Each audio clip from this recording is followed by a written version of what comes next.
Welcome to the Focus and Chill podcast, where we discuss productivity tactics that work for neurodivergent individuals. Every episode, we interview guests with lived experience of neurodiversity who also have a solid productivity and habit game, and pass the learnings on to you, our wise and benevolent audience. We're your hosts, Jeremy and Joey.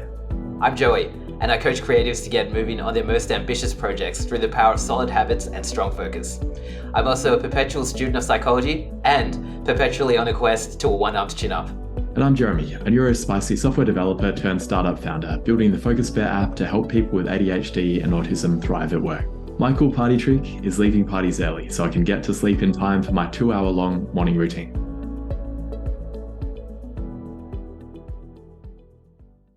The Focus and Chill podcast is brought to you by Focus Bear, a habit and productivity app that makes healthy habits and deep work the path of least resistance. If you have a tendency to check emails or scroll through Instagram first thing in the morning, but long to develop a meditation and exercise habit first thing, Focus Bear can help you. The app blocks distractions on all your devices and guides you through your habits one at a time. Throughout the day, Focus Bear assists you to stay in deep work by blocking websites and apps that are unrelated to your chosen focus mode. Life's not all about work though. You'll be prompted to take regular breaks to rest your eyes and stretch your muscles. At the end of the day, Focus Bear helps you switch off. Work-related apps get hidden so you can unwind and sleep well. Check out the app by going to focusbear.io. Welcome to episode number 48 of the Focus and Chill podcast.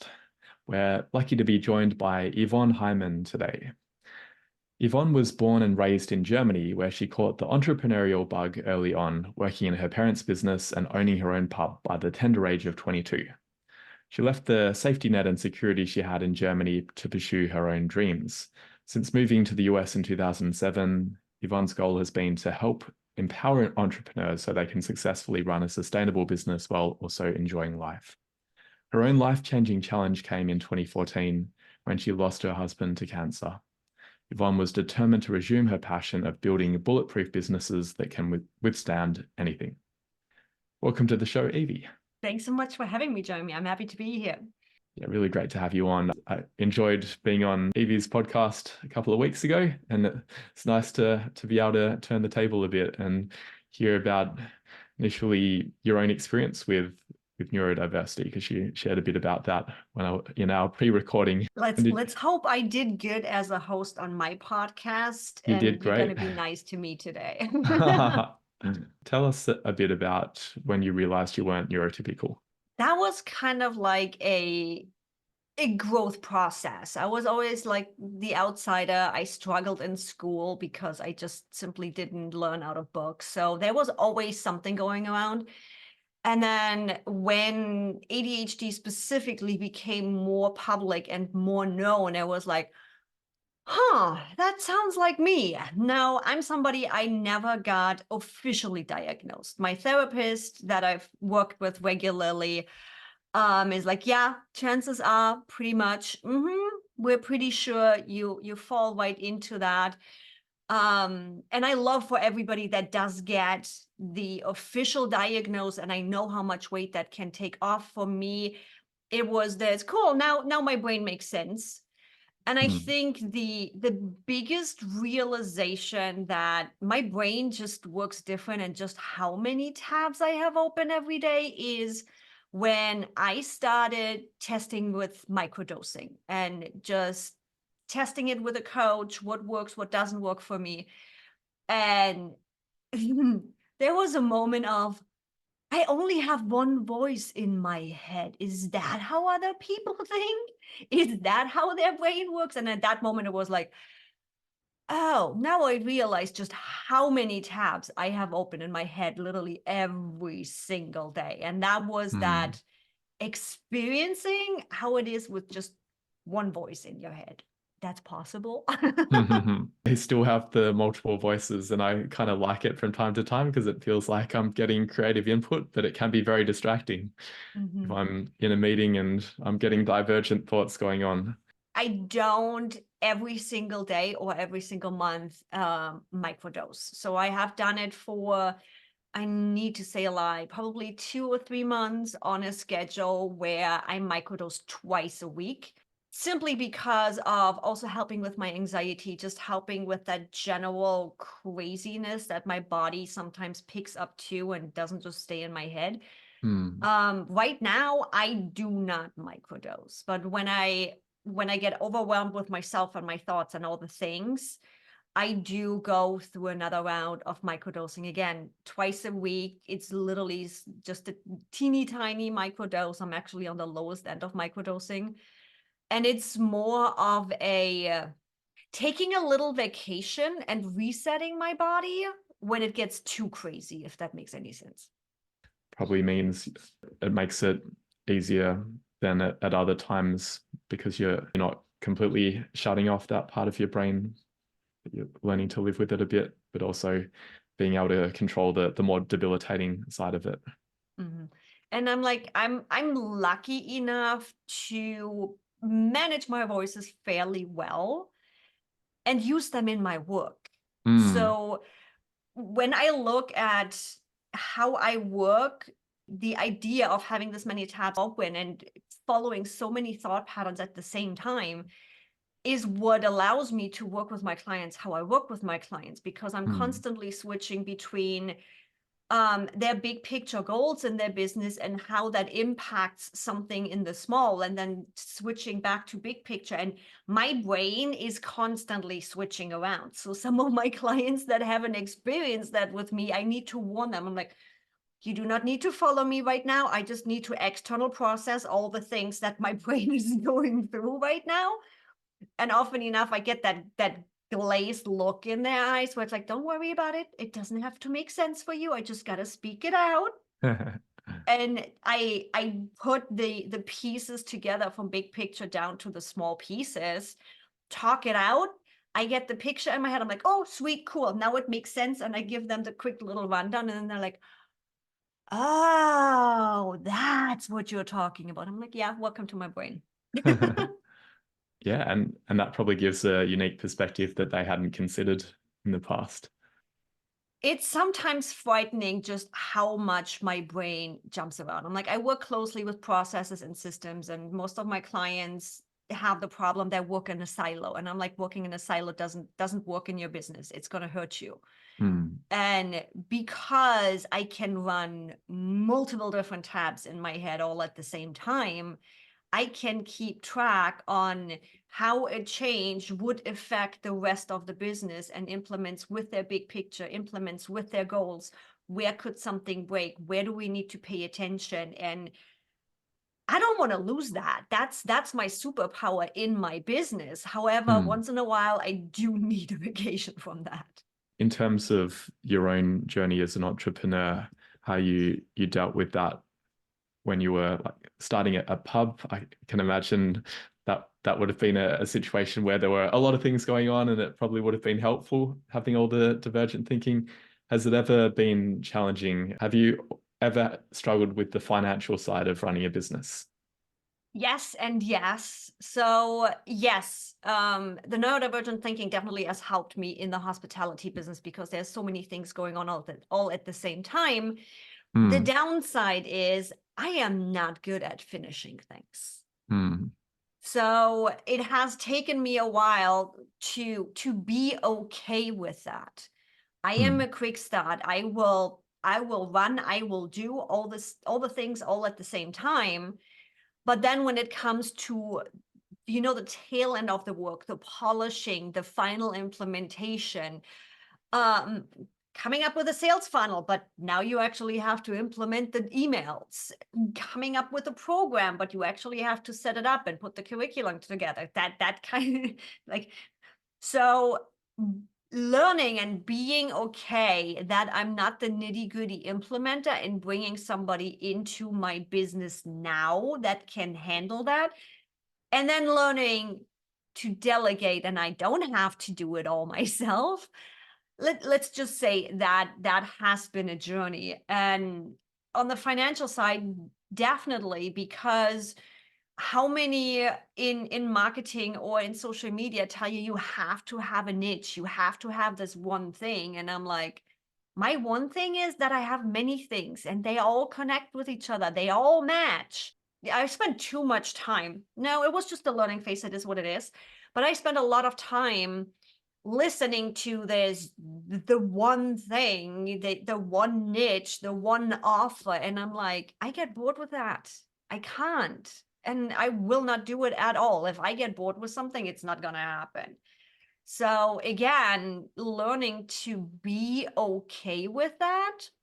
And what I simply did is I found the right language to explain to somebody that can't wrap their head around how all of this works together. So for the outside, it's like, cool, you have a perfect niche. Behind the scenes, it's all the different things, and I get to do all the different things. They link up. And it's funny to see how things make sense to me. I always say I see systems where other people see chaos. Because honestly, everything we do, everything we say, everything that's happening, there's always a pattern behind it. They connect somehow. It's kind of like the Matrix and seeing the coding behind it. I see the coding. I see how those things fit together. Not always as easy and fast on my own stuff, but definitely on my clients and community. I so relate to that. It's easy to do things for other people. Sometimes hard to implement it myself. It does make sense for neurotypicals, but I can't stick with it. I'm the same. But it does seem to coalesce into one integrated pattern, even though initially some of my interests seemed quite divergent. They've all come together in the end. I'm curious about as well how you've experienced it with relationships. You talked about how with some of your clients, they can get a bit confused about the way your brain works. And I definitely find that I confuse people initially. How has it been for you being able to have friendships and relationships? It's been a growing. So no matter if business or personal relationships, I have learned to warn people to be like, hey, this is how I am, as I mentioned earlier with clients, setting that expectations are of, hey, a lot of my brain goes all over the place when we are setting something up, when we are figuring something out, setting that story up front and letting them know what's happening, and also giving them the freedom of not having to listen. Everybody wants to pay attention. They want to help. They want to pay attention to you. So giving them the easy out and saying, hey, don't worry, external processor here. I just need to quick talk through this. You don't have to understand it yet. Gives them that freedom to do so. On the personal level, I am passionate. I am loud. I am dropping F-bombs if I feel like that. I also do that with my clients. So I'm a lot in people's face. And that is a new one for me to have gotten comfortable with. Because I was often told I'm too much, I'm too loud, I'm too whatever. And by now, I have grown into this, cool. Do you like it? No? Bye. It's me. I'm going to be the one where the girls go out for Sunday brunch, and I'm going to be the one all dressed up with full-on makeup and heels because I like doing that. I'm too often at home. At home and not dressed up and all the things, right? So when I go out, I do that. I'm going to be guacamole. I'm going to be extra. And same with, if I'm passionate about what you do, what you say, what you offer, you're going to tell that because I carry that full on in my whole body. And if people don't appreciate that, then maybe they don't need to be around me every single day. And it has taken a while to be okay with that. I always wanted to be everybody's friend and perfect. And let's just say it's exhausting. Yeah, absolutely. And it's probably really fun when you are allowed to be yourself. I just thought of one of my leads that never turned a client. The CEO was fine with everything.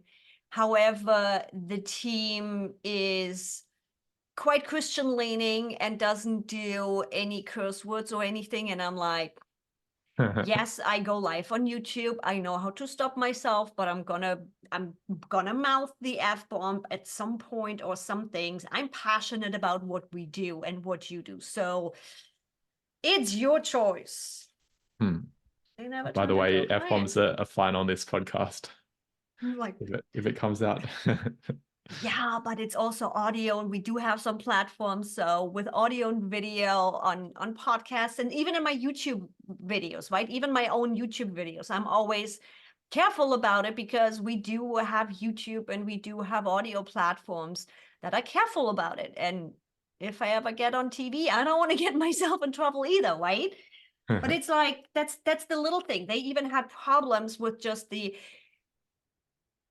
voice, without even any tone, the voicing of it. And I'm like, that's just how I show my passion. So we are simply not aligned.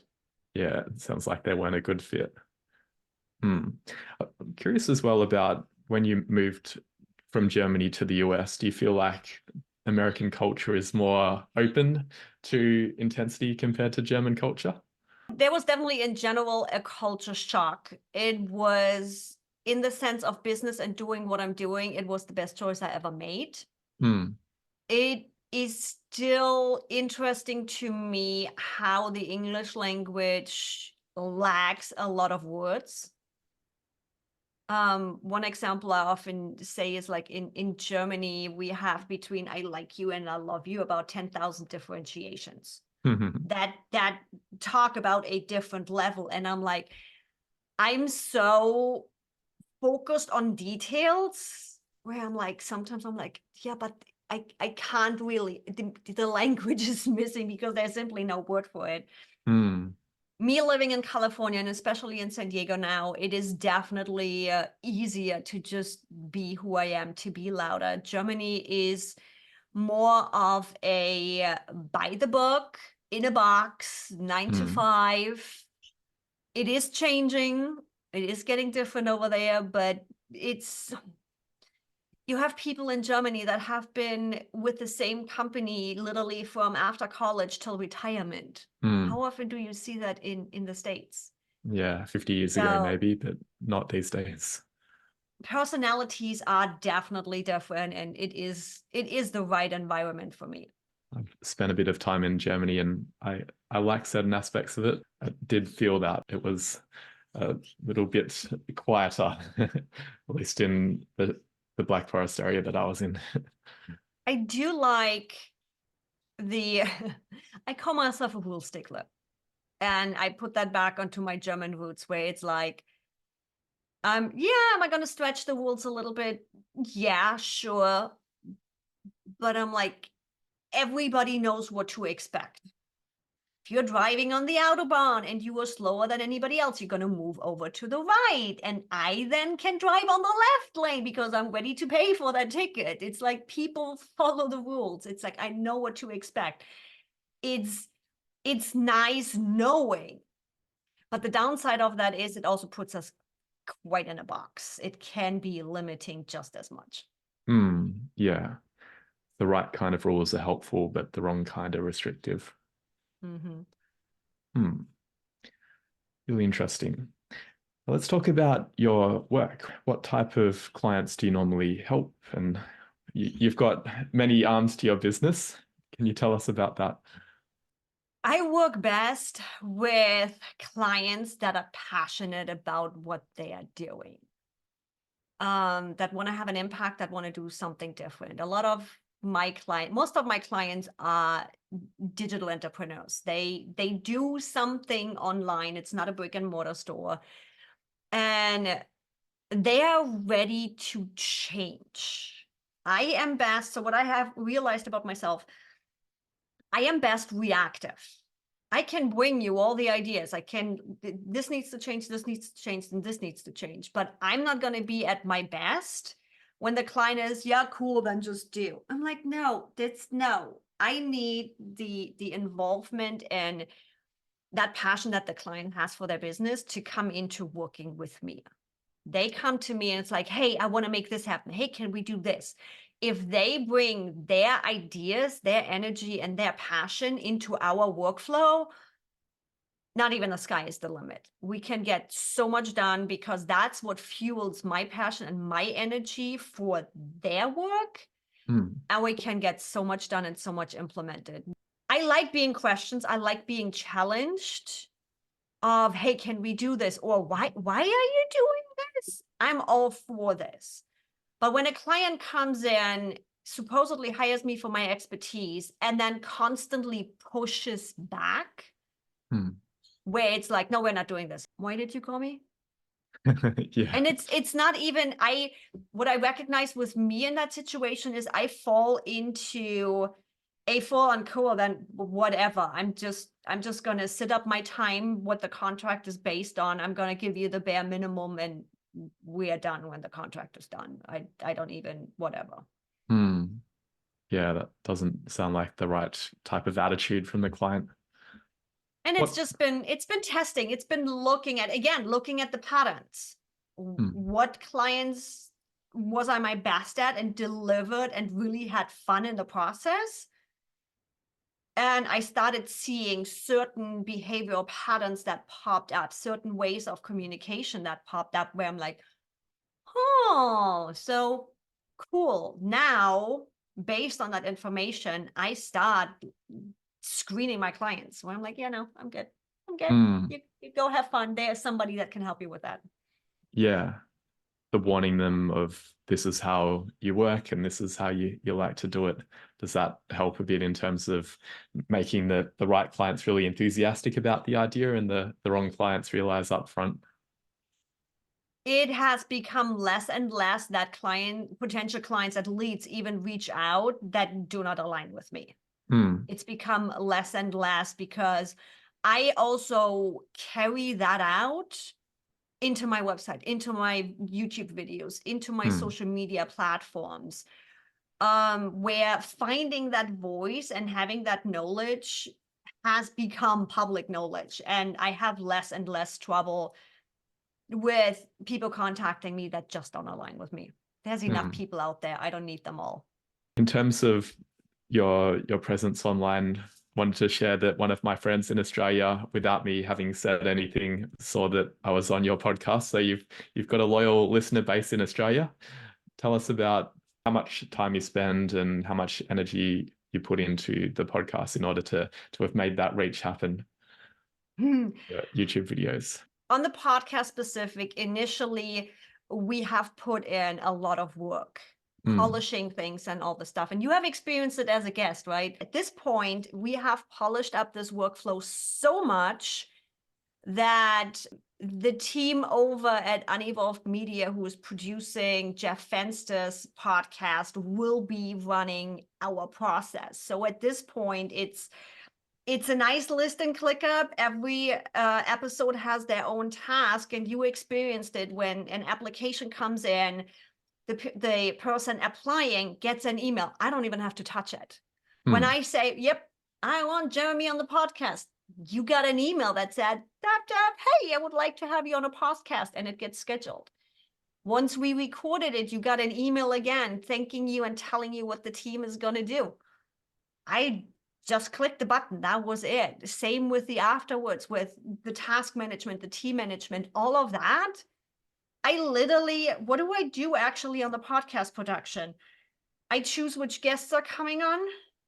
I record with you. That's it.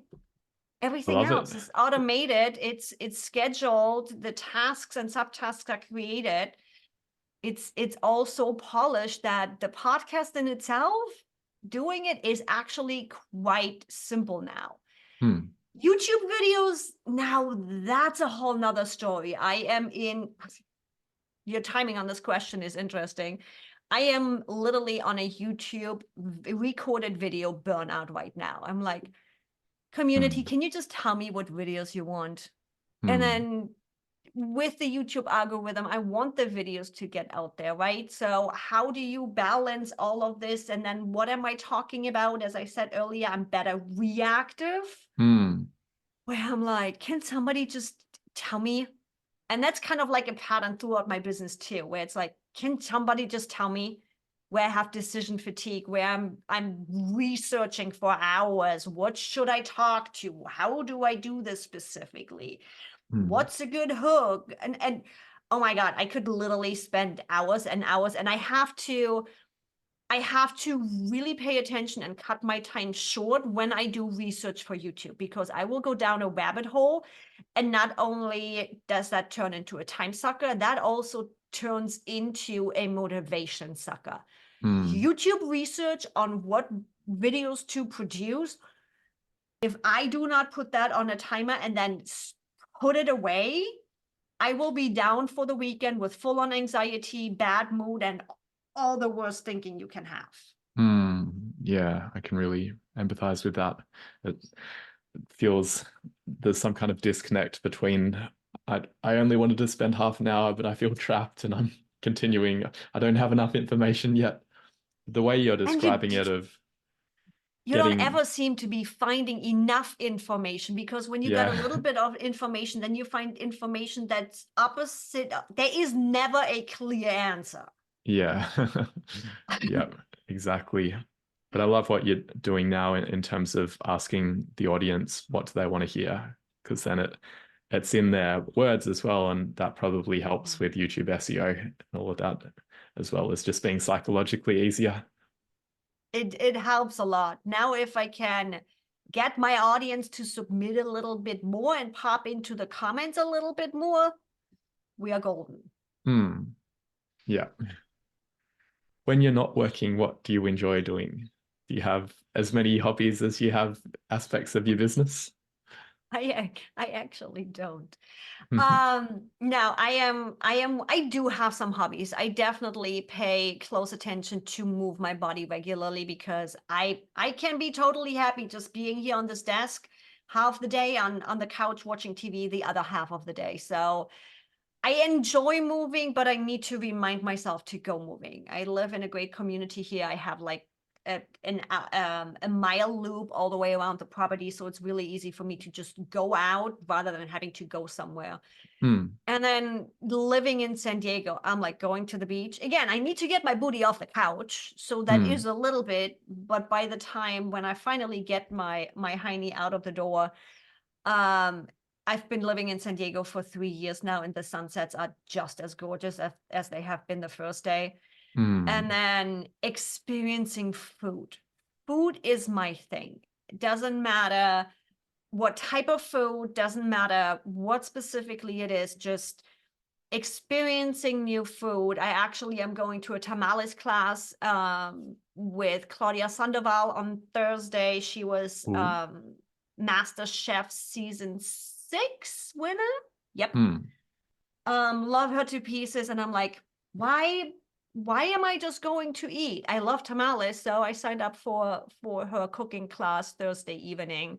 And then I get to take them home even too. So it's like that food for me is an experience. Yeah, that sounds really special.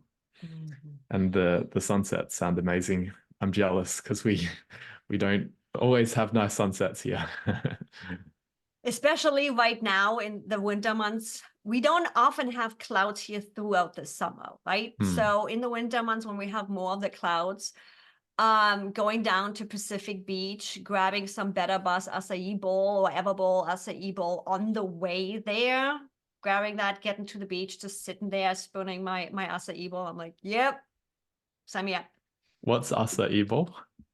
So acai is a Brazilian fruit, high in antioxidants. Right. It's like a frozen yogurt kind of thing. And then I love mine with granola, some coconut flakes, and a little bit of honey on top. Maybe some strawberries, bananas. I never knew it's how a healthy spoiler. Oh yeah, I've seen it advertised. I just didn't know how to say it. So thanks for explaining that.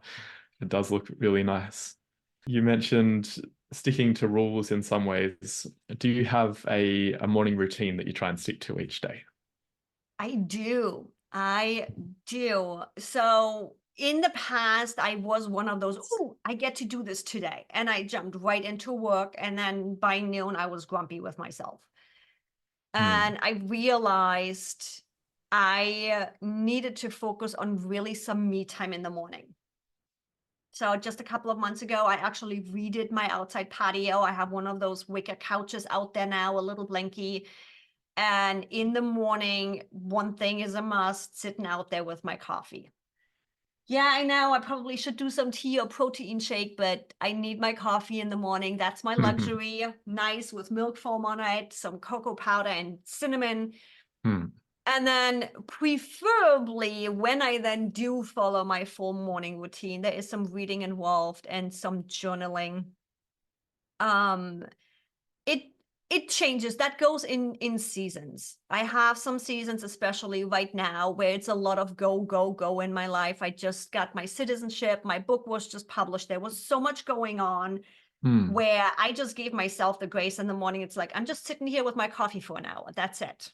Mm-hmm. And then I get back into the routine of really journaling and reading in the morning, going to the gym rather than just walking in the morning, and shower. And by 10 o'clock, I'm at my desk. So the morning leading up to 10 o'clock is just for me. And again, if I have a morning where I'm like, ooh, I just got sucked into TikTok, fortunately, my phone has a timer, maximum an hour a day. Then it happens. As long as it's not an everyday thing, I do allow myself to just go browse and be crazy. My phone turns on to work mode either way by 11 o'clock so that I do not see everything dinging.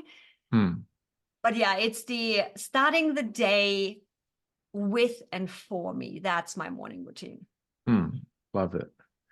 With the 10 a.m. and the 11 a.m., do you structure your day so you don't, for example, have client meetings until after 11 a.m.? Clients do not get to schedule with me before 10 a.m. So they get to jump in at 10. Why I do not put my phone onto work mode till 11, because their mom calls from Germany sometimes after 10 o'clock and all of those. So that's the only reason why the phone isn't set to work at 10. That sounds like a really good way to start the day. So you've got a buffer there, because I sometimes have work meetings at 7 a.m. and it can be very hard to actually have some me time in the morning. It can feel very fragmented. And I joke with my clients on that. They're like, can we do an 8 a.m. call? I'm like, you don't want me at 8 a.m. Yeah. You don't. I haven't even had a coffee at, I had my first couple of zips of coffee at 8 a.m. So yeah, once in a while we do potentially a 9 or 9:30, because I do have clients on the East Coast. I do have clients in Australia, and I'm like, we have that full on time switch, right? There is just so much we can make happen. So, but yeah, that's an outside of the rule 9 or 9:30 usually. And in my scheduler, nobody can schedule before 10. Yeah, makes total sense. What else do you do to optimize your productivity? The work mode on the phone is a powerful strategy. Other things you do? I have to, because I will chat. I have a friend, we literally have conversations in Instagram Reels. I need to put my phone on silent or I'm never going to put it down. One big thing for me to increase productivity is eliminate decision fatigue. I am one to, when I sit here and I'm like, what am I doing today? I don't know. I have a couple clients I need to take care of. So if I sit down and I still have to decide what I need to do today, nothing is going to get done. Nothing is ever going to get done. So, having worked on that quite closely over the last few months and really figuring out that decision fatigue is what's holding me back, one of my next hires is literally going to be an online business manager, somebody to just tell me what needs to get done. Right now, I'm doing that myself granular, where it's like, okay, clients are coming in, what do I need to do? And I lay out my day for the next day. The next level of that is going to be really bringing on an online business manager, executive assistant, whatever you want to call it, that is going to just task me. Just run my business life. Just tell me what I need to do. That sounds really helpful. Is it almost similar to what you do for your clients, but not, I guess you don't do it on a day-to-day basis for them, more of a strategy, but this would be... It's a little bit higher level. It's not quite as micromanaging, but I do lay the path out for them and task them what they need to do. I need somebody that is micromanaging me a little bit more than what I do with my clients. Yeah, and almost if it was a assistant, it's almost like body doubling as well, that some of the tasks that are hard to get started on, I find that's really helpful. I've got a few assistants, and there are things that I could do on my own, but it's just so much easier if I can get on a call with them and we do it together, and then the next time they can do it on their own. Yep. Oh, I have that so often. I have a friend of mine, we pretty much are on the phone daily, and personal friend, right? And there's moments where suddenly we realize we haven't talked to each other within the last 5 minutes on the phone because we got into our stuff, and then literally we're just there body dabbling. She's doing her stuff, I'm doing my stuff. Still on the call, but not talking. Uh-huh. Love it. Yeah, that's a great strategy. Another one that is very helpful often is taking breaks. So we're going to take a quick break. Hi there, Focus and Chillers. Are you ready to supercharge your knowledge in the realms of creativity, tech, and psychology? Come check out my fortnightly newsletter. In each edition, you'll get quick wins and actionable takeaways that you can put into practice right away. If this sounds like you, I'd love to have you as a reader. Subscribe for your fortnightly dose of insights. The link is in the show notes. And now, let's get back to the show. All right, we're back from our break. And now I'd like to know, what is one habit that you'd like to remove from your life, or one that you have removed in the past? The one bad habit that I'm continuously working on, and that is a work in progress, is my cell phone. I'm attached to it on the hip. You literally can get a hold of me pretty much 24/7. I'm getting better using the work mode on the phone and putting it away at night and those kind of things. But yeah, I also can get totally hyper focused on something. So when I'm in the right zone of TikTok, there's moments where my phone suddenly tells me, hey, you've been on here for an hour. You might want to take a break. Yeah. So yeah, I love being connected, but it's also sometimes too connected. Yeah, it's problematic the way that TikTok is set up, and a lot of these apps that are really designed to steal our attention. It's great that you've got strategies to avoid spending too much time on it. Oh, child protection on your phone is amazing. Yeah. Lock myself out the phone. Yeah. My wife has the password for my phone and my computer in the evening. I can't trust myself when I'm tired. I'll just go down those rabbit holes. Oh, I feel you on that one. How do you, talking of in the evening, how do you switch off at night? That's a process. That is really a process for me. And I've spent, it's been a big focus for me over the last year, specifically over the last year. I got myself one of those Aura rings. So I've literally, since I got this version 2, I've never taken it off other than charging, right? So, and there were a lot of things where I realized alcohol, for example, even just one glass of bubbly. I love me a nice Prosecco. One glass, fine. Second day a glass, third day a glass, my sleep is going to be down the drain, literally down the drain. And I'm literally just talking like a little glass, right? So getting that data of, okay, staying away from alcohol, staying away from hot baths, to be honest. I love taking a hot bath when I'm sore.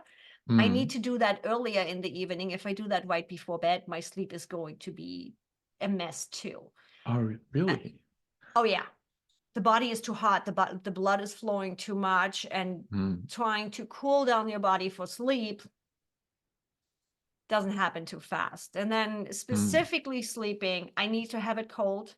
I do better with a weighted blanket. I do, if I have an evening where my brain goes completely crazy. I had something last night where it's like one idea after the other. I need to make sure I have usually my phone next to me with a note-taking app so I can quickly voice things and get them out of my head. And when I'm like, okay, we've done this now for half an hour, we need to shut the brain off. I have an app called Luna. And I love it because it combines visual with auditory and kinesthetic. They have stories. They have good night stories, actually quite fun ones, with an image on your phone, and all in 3D. Their imagery is gorgeous. that you can paint. Mm. So not only do you hear a story, because my brain can still go 10,000 tabs at the same time when I'm just listening to something. Mm. I'm also watching, because there's little things that move a little bit and you can turn all the things, and doing by painting. Mm. It's like 20 minutes sleepscapes helps me just get focused on one thing Mm. and turn the rest of my brain off. Mm. Do you ever try mindful coloring in the morning as well, or other times throughout the day? I've never tried it Actually, I myself. And haven't. it sounds similar to that, what you're describing with the painting on the app. I'll have to check it out. Do you notice improvement based on your Aura Ring data when you use that app and do the bedtime stories? Yeah. Mm.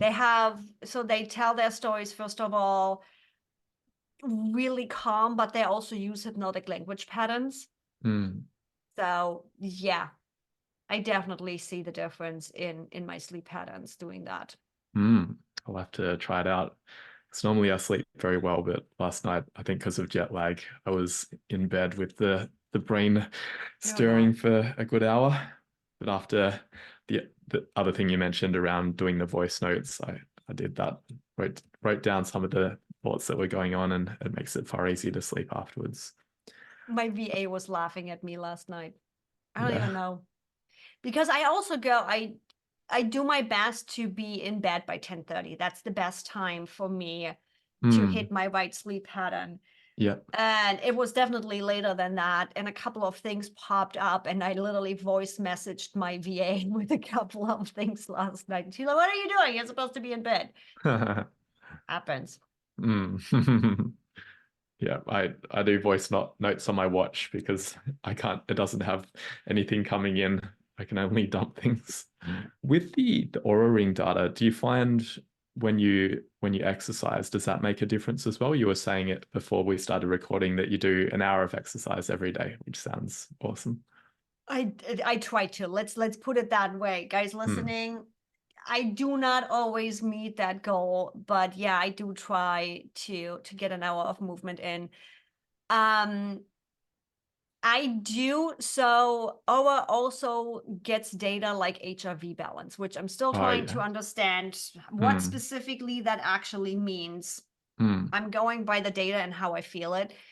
When I don't move, even just walking, when I don't move enough, that HRV balance goes down the drain.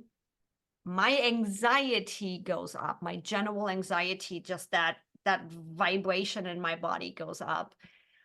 I then also struggle to stay clear in my head. And so not even just the sleep, my general body is like, I'm gonna make you move. Because at some point, I feel so off-centered that I'm like, okay, I got it. Thank you. Okay. So I feel it throughout everything. I feel worse. I question myself more. I have higher anxiety. I deal more with depression, worse sleep, and it's a snowballing effect. Yeah, same here. Exercise is my biggest ADHD hack and anxiety hack. It makes a huge difference. You mentioned the Luna app, and you've got your own book as well, so we'll include that. What other resources do you find most helpful for productivity? The interesting thing is nothing else really for productivity. I've tried, no, actually, there is one thing. When I get into the decision fatigue and I have so much to do, and you're in that overwhelm and you end up not doing anything, the process of, okay, 5 minutes, that's all. 5 minutes and just do. That's what allowed me to even get my book done. It's, yeah. The combination of, again, 5 minutes and then the one thing. That's actually a book that helped me. The one thing, often enough, we've been told the 3 most important things, right? What do you want to get done this week? The 3 most important things. And I'm like, 3. And the book, the one the one thing, the most important thing, I think it's the one thing, comes down to what is the one thing right now that you can do to move the needle. In my case, get the business where I want it to be. What's the one thing? Really cut it down to the most important thing. That allows me to really focus, combined with just 5 minutes. Because the moment you've overcome that overwhelmed procrastination, meaning you did 5 minutes, you were in it and more is going to happen. Other than that, I have tried the habit apps and all of that. I just never really stick to it.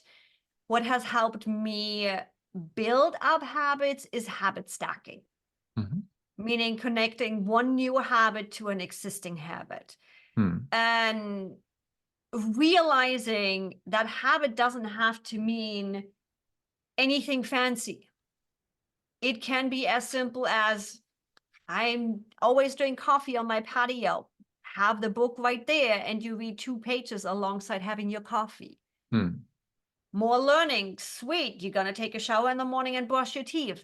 Have a podcast running with it. So with habits, not just even thinking about, quote, the good habits we want to implement, but also the patterns we are already running that we might not even consider as a habit.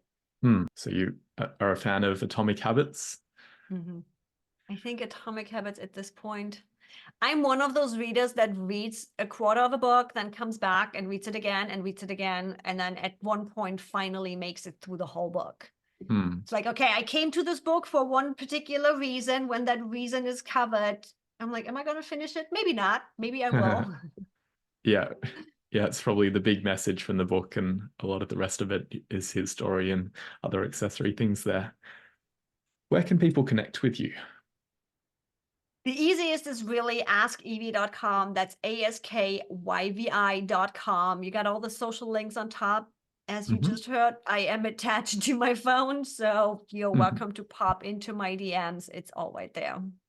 Awesome. Do you have any final words or asks for the audience? Be kind to yourself. We're all just trying to be better, and there's going to be better days and there's going to be less better days. Just be kind to yourself.